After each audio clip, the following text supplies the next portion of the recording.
안녕하세요. 서울 아산병원 안과 교수를 역임하고 현재 온누리 안과병원 사시센터에서 우리 환자분들의 눈 건강을 지키고 있는 안효숙 원장입니다. 원장님, 오늘의 주제인 소아사시란 무엇인가요? 소아사시에 대해 말씀드리기 전에 먼저 사시에 대해 간단히 말씀드리겠습니다. 우리 눈이 사물을 볼 때 두 눈이 똑바로 정렬되어 양안의 각각의 영상이 하나로 융합되어 볼 수 있는 능력을 양안시라고 합니다. 하지만 사시는 두 눈의 시선이 서로 일치하지 않는 상태이며 한쪽 눈이 정면을 볼 때 다른 눈은 안으로 몰리거나 밖으로 나가거나 혹은 위아래로 어긋나 있는 상태를 말합니다. 특히 부모님들이 소아사시에 관심을 두는 이유는 소아의 사시 발생률이 일반 나이보다 훨씬 높고 유년기에 시선이 반듯해야 나중에 아이의 시력 발달의 필수 조건이 되기 때문에 조기 발견과 적절한 치료가 무엇보다 중요합니다. 원장님, 그러면 사시의 종류는 무엇이 있나요? 사시는 틀어진 위치에 따라 종류가 달라지는데요.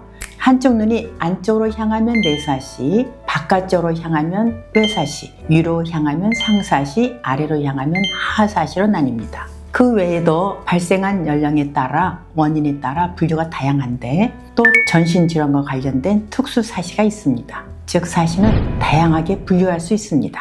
원장님, 소아사시를 유발하는 원인은 무엇이 있을까요? 원인은 매우 다양합니다.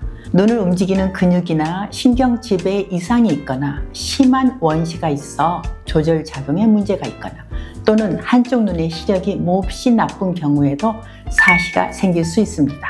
사시 유전에는 논란이 있으나 원시나 부둥시 등의 소지를 물려받을 수 있으므로 유전 경향이 있다고 말합니다. 중요한 것은 가족력이 전혀 없는데 발생하는 경우도 많아서 평소 부모님의 세심한 관심이 필요합니다. 원장님, 그렇다면 집에서 부모님이 확인할 수 있는 사시 의심 증상이 있나요? 아이들이 다음과 같은 행동을 보인다면 안과 검진을 받아보시는 것이 좋습니다. 첫째, 아이의 눈이 안으로 몰리거나 밖으로 돌아가 보일 때입니다. 사진을 찍어두고 안과 검진할 때 보여주시면 치료에 도움이 됩니다. 둘째, 평소에는 이상이 없다가 피곤하거나 빛이 밝은 장소로 이동했을 때 한쪽 눈이 바깥으로 돌아간다면 간헐 외사시 증상으로 볼 수 있어 무엇보다 조기 발견과 적절한 치료가 필요합니다. 셋째, 사물을 볼 때 고개를 옆으로 돌리거나 머리를 한쪽으로 기울여서 보는 습관이 있을 때는 안구 근육의 균형에 문제가 있을 수 있습니다. 넷째, TV를 볼 때 너무 가까이 다가가서 보거나 눈을 자주 비빌 때에도 확인이 필요합니다. 다섯째, 어떤 경우라도 아이의 눈 맞춤이나 눈 모양, 일상생활에 무언가 이상하다고 느끼면 한 번쯤 사시 전문의의 진찰을 받아보시기를 권합니다. 원장님, 그런데요. 아주 어린 아기들은 코가 낮아서 눈이 몰려 보이는 경우도 있지 않나요? 맞습니다. 그것을 가성 내사시라고 부릅니다. 우리나라 아기들은 콧등이 낮거나 눈이 작고 눈 사이가 멀어 눈 안쪽 피부가 눈동자를 가리는 경우가 많습니다. 실제로는 시선은 정상이지만 눈이 안으로 몰려 보입니다. 반대로 진성내사시는 실제로 눈이 안쪽으로 몰려 있는 상태입니다. 하지만 부모님이 육안으로 진성내사시인지 가성내사시인지 구별하기는 매우 어렵습니다. 따라서 이런 상황이 의심된다면 안과를 방문해서 진성내사시 또는 영아내사시와 반드시 구분해야 합니다. 진성내사시는 방치하면 시력 발달에 치명적이기 때문입니다. 원장님, 그렇다면 사시를 치료하지 않고 방치하면 어떻게 되나요? 가장 큰 문제는 약시입니다. 두 눈이 서로 다른 곳을 보면 뇌는 혼란을 피하려고 한쪽 눈이 보내는 신호를 무시하게 됩니다. 이 과정이 반복되면 사용하지 않는 눈의 시력이 발달하지 못해 안경 등의 굴절 교정을 해도 최대 시력이 나오지 않는 약시가 됩니다. 또한 양안시 기능 중의 하나인 사물을 입체적으로 느끼는 입체식 기능이 떨어져 원근감을 이룰 수도 있습니다. 시력 발달은 보통 만 6세까지 활발히 이루어지기 때문에 그 전에 치료를 시작해야 합니다. 원장님, 그렇다면 사시 치료는 무조건 수술해야 하는 건가요? 아닙니다. 사시의 종류와 정도에 따라 치료법이 달라집니다. 사시 치료는 크게 비수술적 치료와 수술적 치료로 나눌 수 있습니다.